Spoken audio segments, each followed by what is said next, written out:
ನಟ challenging star Darshan arrest ಎಂಬ ಸುದ್ದಿ ಹರಿದಾಡ್ತಾ ಇದೆ. ಇದೀಗ ಪೊಲೀಸ್ನವರು ನಟ ಚಾಲೆಂಜಿಂಗ್ ಸ್ಟಾರ್ ದರ್ಶನ್ ರವರನ್ನು ಅರೆಸ್ಟ್ ಮಾಡಿದ್ದಾರೆ ಅಥವಾ ವಿಚಾರಣೆಯನ್ನು ಮಾಡ್ತಾ ಇದ್ದಾರೆ. ಏನಿದು ಬಿಗ್ ಟ್ವಿಸ್ಟ್?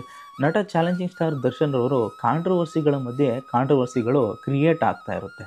ಕಾಂಟ್ರವರ್ಸಿನೇ ಇವ್ರನ್ನ ಬಿಡುತ್ತೋ ಗೊತ್ತಿಲ್ಲ, ಇವರೇ ಕಾಂಟ್ರವರ್ಸಿ ಬಿಡಲ್ವೋ ಗೊತ್ತಿಲ್ಲ. ಒಟ್ಟಿನಲ್ಲಿ ಯಾವುದಾದ್ರೂ ಒಂದು ಸಮಸ್ಯೆಯಲ್ಲಿ ಸಿಗಾಕೊಂಡು ನೆಲೆದಾಡ್ತಾ ಇರ್ತಾರೆ. ಯಾಕಂದರೆ 6 ತಿಂಗಳಿಗೊಮ್ಮೆ ಜೈಲಿಗೆ ಹೋಗೋದು ಬರೋದು ಇವ್ರಿಗೆ ಸಾಮಾನ್ಯವಾಗಿದೆ. ಇದೀಗ ಕೊಲೆ ಪ್ರಕರಣ ಒಂದರಲ್ಲಿ ನಟ ಚಾಲೆಂಜಿಂಗ್ ಸ್ಟಾರ್ ದರ್ಶನ್ ಅವರು ಈಗ ಸಿಕ್ಕಾಕೊಂಡಿದ್ದಾರೆ. ಏನಿದು ಬಿಗ್ ಟ್ವಿಸ್ಟ್?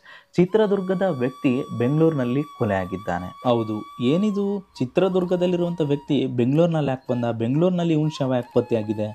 ಏನಾಯಿತು, ಏನು ವಿಚಾರ ಅಂತ ನೋಡೋದಾದರೆ ಇದೇ ದೊಡ್ಡ ಮಟ್ಟದಲ್ಲಿ ಬಿಗ್ ಟ್ವಿಸ್ಟನ್ನು ಪಡೆದುಕೊಂಡಿದೆ. ಚಿತ್ರದುರ್ಗದಲ್ಲಿರುವಂಥ ಈ ವ್ಯಕ್ತಿ ಹೆಸರು ರೇಣುಕಾ ಸ್ವಾಮಿ ಅಂತ. ಈತ ಚಿತ್ರದುರ್ಗದಲ್ಲಿ ಅಪೋಲೋ ಆಸ್ಪತ್ರೆಯಲ್ಲಿ ಕೆಲಸವನ್ನು ಮಾಡ್ತಾ ಇರ್ತಾನೆ.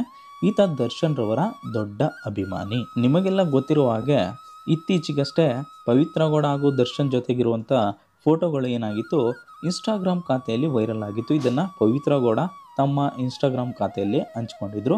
ಇದಕ್ಕೆ ಏನಾಗಿತ್ತು ಅಂತ ಅಂದರೆ ವಿಜಯಲಕ್ಷ್ಮಿ ಅವರು ಕೂಡ, ಅಂದರೆ ದರ್ಶನ್ ರವರ ಮೊದಲನೇ ಪತ್ನಿ ಕೂಡ ಇದಕ್ಕೆ ರಿಯಾಕ್ಟ್ ಕೂಡ ಮಾಡಿದರು. ಹಾಗಾಗಿ ಈತ ರೇಣುಕಾ ಸ್ವಾಮಿ ಅನ್ನೋನು ದರ್ಶನ್ ಕುಟುಂಬಕ್ಕೆ ಅನ್ಯಾಯ ಆಗ್ತಿದೆ, ವಿಜಯಲಕ್ಷ್ಮಿ ಅವ್ರಿಗೆ ಅನ್ಯಾಯ ಆಗ್ತಿದೆ ಅಂತ ಏನು ಮಾಡಿದ್ದಾನೆ, ಈ ಪವಿತ್ರ ಗೌಡ ಅನ್ನೋರಿಗೆ ಫೇಸ್ಬುಕ್ನಲ್ಲಿ ಅಂದರೆ ಸೋಷಿಯಲ್ ಮೀಡಿಯಾದಲ್ಲಿ ಮೆಸೇಜನ್ನು ಮಾಡಿದ್ದಾನೆ. ಈತ ಒಬ್ಬ ಸೋಷಿಯಲ್ ಮೀಡಿಯಾದಲ್ಲಿ ಸದಾ ಆ್ಯಕ್ಟಿವ್ ಆಗಿ ಇರ್ತಿದ್ದ. ಹಾಗಾಗಿ ದರ್ಶನ್ ಅವರ ಕುಟುಂಬಕ್ಕೆ ಅಂದರೆ ವಿಜಯಲಕ್ಷ್ಮಿಗೆ ಅನ್ಯಾಯ ಆಗ್ತಿದೆ ಅಂತ ಪವಿತ್ರ ಗೌಡ ಅವ್ರಿಗೆ ಮೆಸೇಜನ್ನು ಮಾಡಿದ್ದಾನೆ.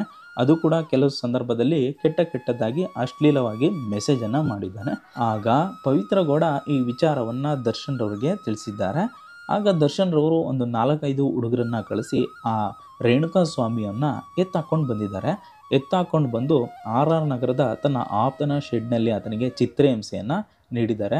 ನಂತರ ಆತ ಹೆಚ್ಚು ಬ್ಲೀಡಿಂಗ್ ಆಗಿ ಅಲ್ಲೇ ಪ್ರಾಣವನ್ನು ಬಿಟ್ಟಿದ್ದಾನೆ. ಆಗ ಏನು ಮಾಡಬೇಕು ಅಂತ ಗೊತ್ತಾಗದೆ ಕಾಮಾಕ್ಷಿ ಪಾಳ್ಯ ಮೋರಿಗೆ ಆತನ ಡೆಡ್ ಬಾಡಿಯನ್ನು ತಂದು ಆ ಹುಡುಗರು ಎಸ್ತಿದ್ದಾರೆ. ನಂತರ ಈ ವಿಚಾರ ಇಲ್ಲೇ ಬಿಗ್ ಟ್ವಿಸ್ಟನ್ನು ಪಡೆದುಕೊಳ್ಳುತ್ತೆ.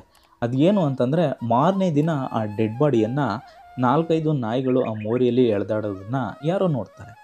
ಈ ವಿಚಾರವನ್ನು ಪೊಲೀಸ್ನವ್ರಿಗೆ ಇನ್ಫಾರ್ಮನ್ನು ಮಾಡ್ತಾರೆ. ಆಗ ಪೊಲೀಸ್ನವರು ಸ್ಥಳಕ್ಕೆ ಧಾವಿಸಿ ಆ ಬಾಡಿಯನ್ನು ನೋಡಿದಾಗ ಇದು ಆತ್ಮಹತ್ಯೆ ಅಂತ ಅವರು ಗೆಸ್ ಮಾಡ್ತಾರೆ. ಆದರೆ ಮುಖ ಎಲ್ಲ ಜಜ್ಜೋಗಿರೋದು ಮತ್ತು ಬ್ಲೀಡಿಂಗ್ ಆಗಿರೋದನ್ನು ನೋಡಿ ಯಾರೋ ಕೊಲೆ ಮಾಡಿದ್ದಾರೆ ಅಂತ ಊಹಿಸ್ತಾರೆ. ನಂತರ ಪರಿಶೀಲನೆಯನ್ನು ನಡೆಸಿದಾಗ ಈ ವ್ಯಕ್ತಿ ಚಿತ್ರದುರ್ಗದ ಮೂಲದವನು ಅಂತ ಗೊತ್ತಾಗುತ್ತೆ.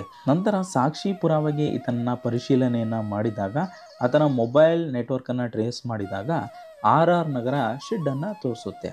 ಅಷ್ಟರಲ್ಲಿ ಎಲ್ಲಿ ಇದು ನಮ್ಮ ಬುಡಕ್ಕೆ ಬರುತ್ತೆ ಅಂತ ಆ ಹುಡುಗರು ತಾವಾಗೇ ಬಂದು ಸರೆಂಡ್ರನ್ನು ಆಗ್ತಾರೆ. ಆಗ ಈ ವಿಷಯ ಏನಾಗುತ್ತೆ, ಬಿಗ್ ಟ್ವಿಸ್ಟನ್ನು ಪಡೆದುಕೊಳ್ಳುತ್ತೆ. ಅವರನ್ನು ವಿಚಾರಣೆ ಮಾಡಿದಾಗ ದರ್ಶನ್ ರವರ ಹೆಸರು ಕೇಳಿ ಬರುತ್ತೆ. ದರ್ಶನ್ ರವರು ಶೂಟಿಂಗ್ ಆಗಿ ಮೈಸೂರಿನಲ್ಲಿ ಇರ್ತಾರೆ.